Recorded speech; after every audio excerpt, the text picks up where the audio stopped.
A modern-day head unit of an in-car entertainment system can often control lots of different audio parameters, but it wasn't long ago that your car had to be filled with different boxes that did different jobs. In those early days, you would have your radio, and to enhance the sound performance, you would buy an equalizer booster, something like this. These products we were making in the late 70s, early 80s, and these were really the business. If you had one of these, you were really someone on the street. And this type of product has really gone out now, but through its evolution it went from this to very much more sophisticated products like this one. And they all did the same thing. They took the 6-watt output from your set and boosted it to 25 watts.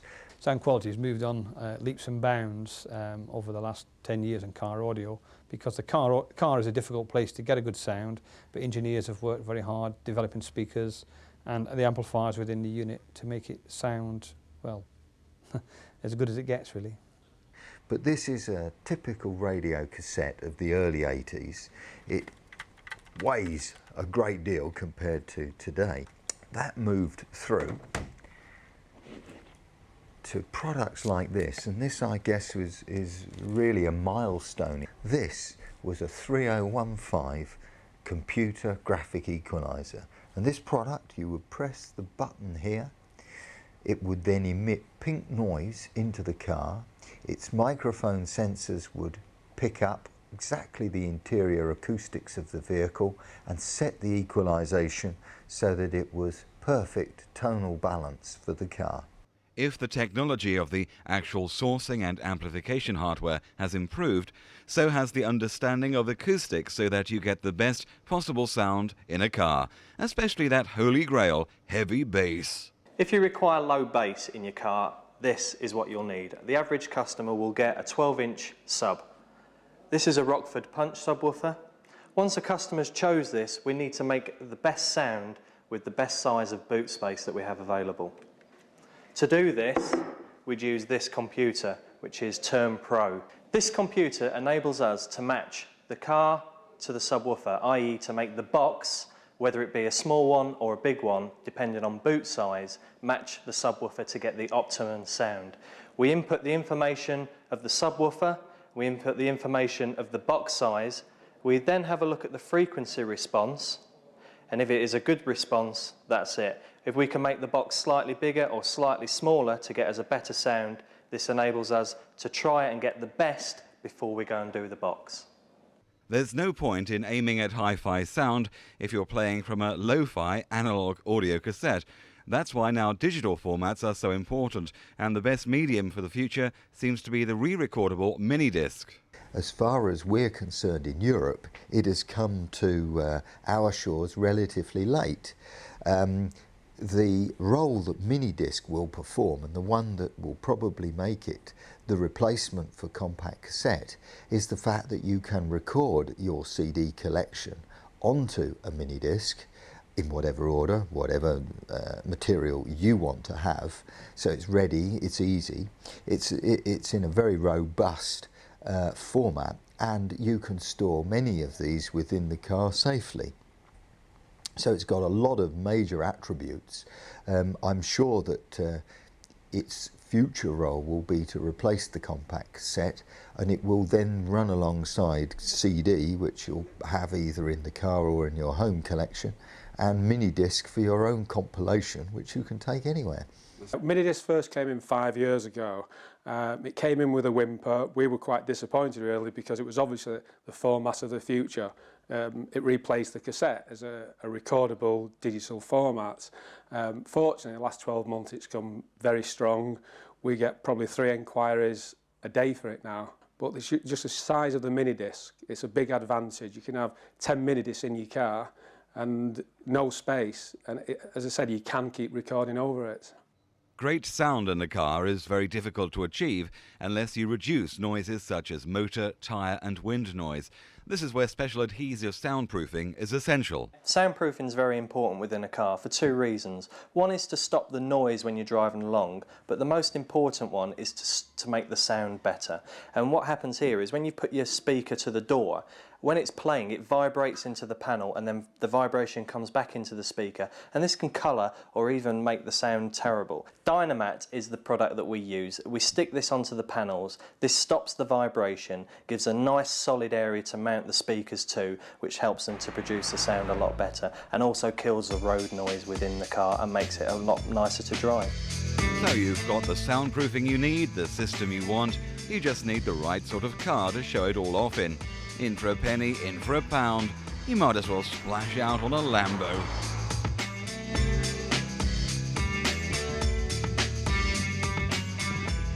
So we'll just set up the navigation system, and we can see here that we're sitting in Milton Keynes, and I put in the Granada offices in Key Street, Manchester, and I also put a waypoint in for Brighton.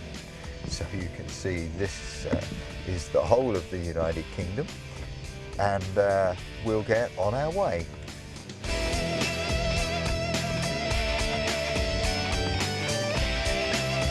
The value of the car is around 130,000, and our equipment, along with its installation, it'll probably be £6,000 or £7,000. Because obviously we have to have everything put into the car. We have satellite tweeters on the dashboard. We have mid-woofers at the bottom of the doors. We have rear speakers. I know it's a two-seater car, but so that we can get our time alignment correct, we use a 4-speaker setup in order to do that. So we have speakers in the rear, and we also have a subwoofer, in fact a pair of subwoofers, so that we have the bass reinforcement that you would expect in a high-quality audio system. You don't need to have a large car to have an impressive system installed. The BMW Z3 is a 2-seater roadster with hardly any decent storage areas, but that's no problem to the experts. We have one of the biggest amplifiers and 3 8-inch subwoofers, all in a very small area, as you'll see. As you can see, small boot, big amplifier, 3 big subwoofers. Also allowing access to the navigation system and other components. Everything has to be hinged. Once the system's been done, we like to retrim everything in the original carpet to make it look as if it come from the factory. Make nice covers for the amplifier, so it all finishes it off as if it would be from the factory. As you can see, the Phoenix Gold reactor is a big amplifier. It consists of 2 amps in one heat sink, one of only 500 made for the whole of the world. Each amplifier in there produces nearly 1,000 watts. Half of it is on the 3/8. The other half is on the left and the right hand speakers, with their own crossovers for high and low pass. Limited edition amps? What sort of people actually buy these high-end systems? True music lovers or pure posers? The customers that come into the shop, wide range, from the person that just wants a head unit because he's fed up of the standard one or wants a CD player, right the way through to people that have got thousands of pounds worth of hi-fi systems at home and want that quality system in their car, and they're the people that will spend thousands on amplification and proper speakers.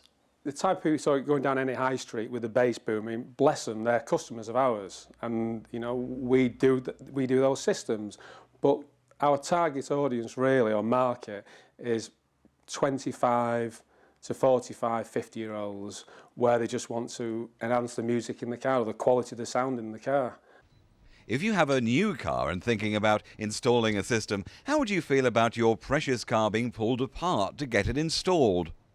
Breaking things in a car when you take it to pieces, it does happen. But the more you take to pieces, the more ideas you get of where the screws will be hidden behind panels, how to pull a panel off without breaking it. But most cars are built these days to be serviced very easy, and they do come apart. But how does it affect the warranty situation? Your car warranty will not be invalid if you don't cut any wires. And we have special plugs that connect to the vehicle's wiring and then to our radios. And the rest of it we put in, and we do not affect any of the car's wiring. So then, yeah, you do not invalidate any warranties. Here's another great show car. This time it's from Kenwood. Well, there's no spare wheel in here, but there's over 7,000 watts of audio power firing into 16 10-inch subwoofers. What the hell is the point? Well, it's at the point of today is the fad that we're seeing is DB drag racing. This is where two cars will actually fight it out to see whose is the loudest. And this car, if it was in those competitions, would beat them all. So what does 7,000 watts mean in reality? Well, it's probably louder than Concorde taking off. And physically, it's a problem as well, because the first time we turned this car on, being new to us, this window actually flew out, the pressure from within the car. So now this is a completely false panel with a wooden panel behind, and we always open the sunroof before we turn the system on. It must be shaking the car to bits, isn't it? Luckily, Volkswagens are very strong, but it is starting to show the signs of flexing, shall we say, about the seams. At the end of the day, virtually anything is possible, and ICE installers do get some unusual requests. We've got one at the moment. It's a big system in the back of an estate car, and all he's interested in is letting us build the system round the baby's pushchair. The pushchair is the ultimate. It's got to be in the boot, and the system has got to be built round it. And as long as we can get it in there, he'll be happy.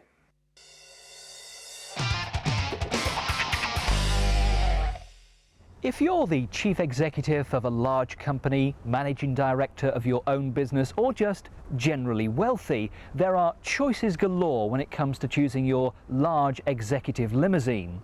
Out goes the old slab-sided S-Class to be replaced by a slimmed-down, ultra-luxurious, gadget-packed new S-Series. There's the BMW 7 Series, beginning to look rather outdated now, the Lexus LS400 and Jaguar and Daimler saloons. Now there's one car missing from that list, and that's Audi's revolutionary large saloon, the A8. Now with the advent of the new S-Class, a lot of car manufacturers have taken to freshening up their large executive saloons until new cars come on stream a few years down the line. And we've dragged ourselves, kicking and screaming, from our desks in cold, grimy Britain to the glorious Côte d'Azur, Bully-sur-Mer, on a beautiful day to see what changes Audi have made to the A8. And I have to tell you that those changes to the A8 are few and far between. Audi's philosophy is, why change a winning formula? The A8 is about just over halfway through its current life. Exterior changes, you'll notice very few. Slight revisions to the bumpers front and rear, and the addition of that chrome strip there. The lights at the front are different too. There have been some changes inside the cabin, but the most important thing are the changes to the engines.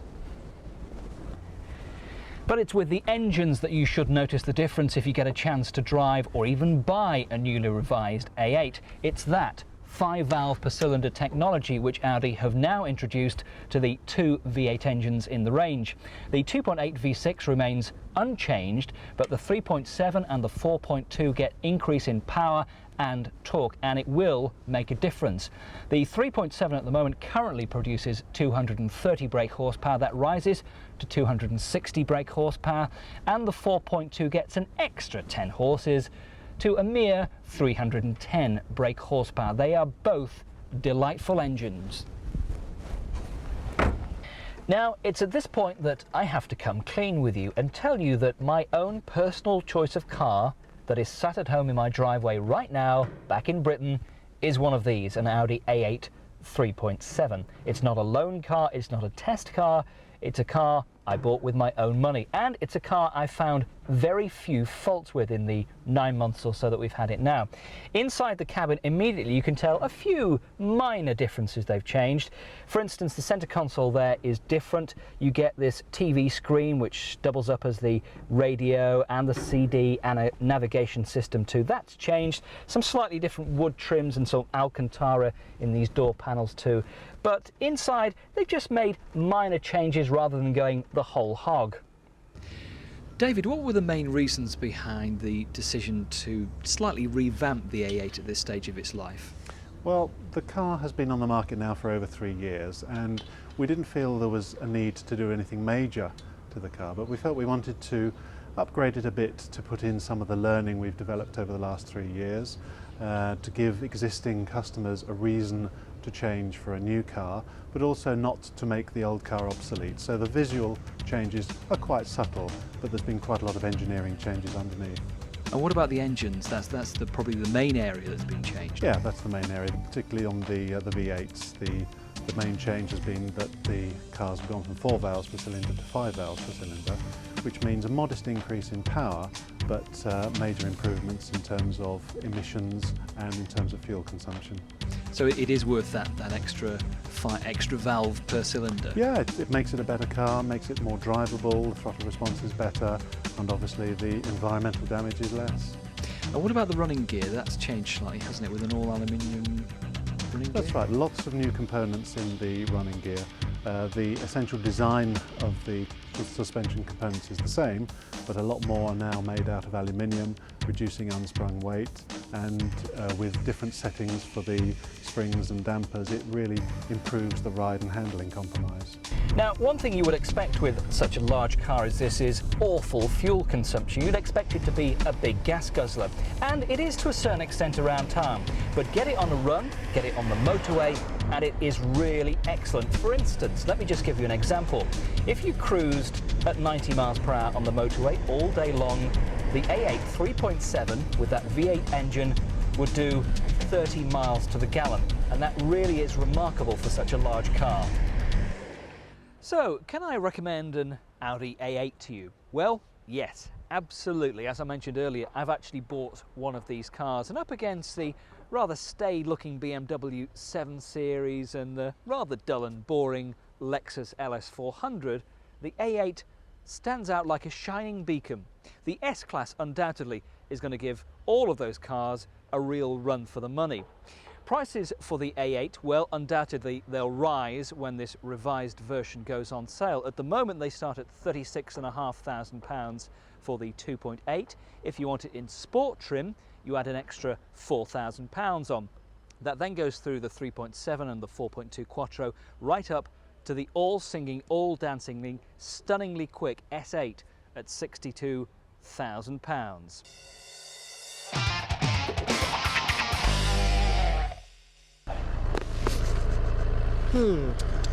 Strong hints of blackberries with overtures of basil, and is that essence of rosewater?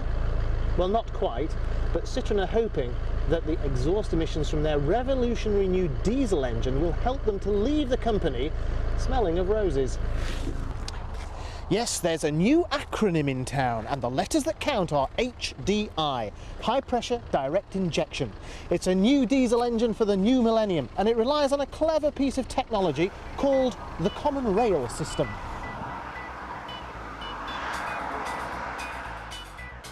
Now, if you're thinking, Common Rail what? Is he talking about trying to buy the cheapest ticket on a Virgin Northwest train or something?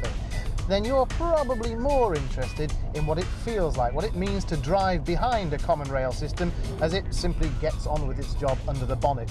And the first thing to talk about is fuel consumption.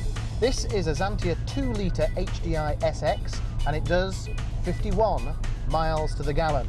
And Citroen are very quick to point out that that's 60% better than the 2-litre petrol-driven version. And because the engine is much more efficient, you get much better torque at the lower end. And if you like figures, then it's 150 pound-foot between the revs of 1300 and 3800 RPM, which is pretty much right through the range of the revs that count. Another result of the way that the fuel is being burnt in this system is that there's no lag when the turbo kicks in. If I put my foot to the floor, then the engine doesn't gasp before the turbo takes hold. It's very positive. Really quite good, actually. Now, for clever technical reasons, which we will be going into in a moment, so get a notepad and pencil ready, the engine noise levels have been drastically reduced. You can still tell it's a diesel when it's idling, but at this sort of speed, 35 miles an hour, you could easily be driving a petrol car. It is quite quiet. And also, there is an acoustic baffle over the engine too, which helps. And of course there's that sweet smelling exhaust. It's 20% cleaner than the old 2.1 litre diesel version of the Xantia and 30% cleaner than the petrol driven version. Okay, so far so good, but I realise there will be petrol heads out there who are gagging to find out exactly what is happening underneath this plastic engine noise baffle. So have a look at this. Citroen's new common rail diesel engine uses the same technology as the Mercedes A-Class diesel that we raved about in a previous programme. So here's a reminder.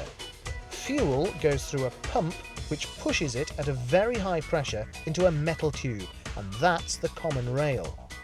The tube is effectively a reserve, keeping the fuel at 1,350 bar, twice as much as conventional direct injection. Then a little black box decides the precise moment to release fuel via tiny injectors into each cylinder. A very small amount enters and ignites microseconds before the main fuel injection. This helps to reduce the noise and vibration associated with traditional combustion of diesel fuel, and the benefits are impressive. By the way, the 1999 version of the Citroen Xantia has some extra specifications for your added future motoring enjoyment. For instance, there's Traffic Master. Traffic Master. Told you so that at least you'll know where the traffic congestion is, even if you can't actually avoid it. There are also head and chest lateral airbags and a passenger airbag which can be switched off for extra safety if you have a child in the front or something. And also there's a 6CD auto changer available on the SX models upwards, which can be controlled from the steering wheel right here.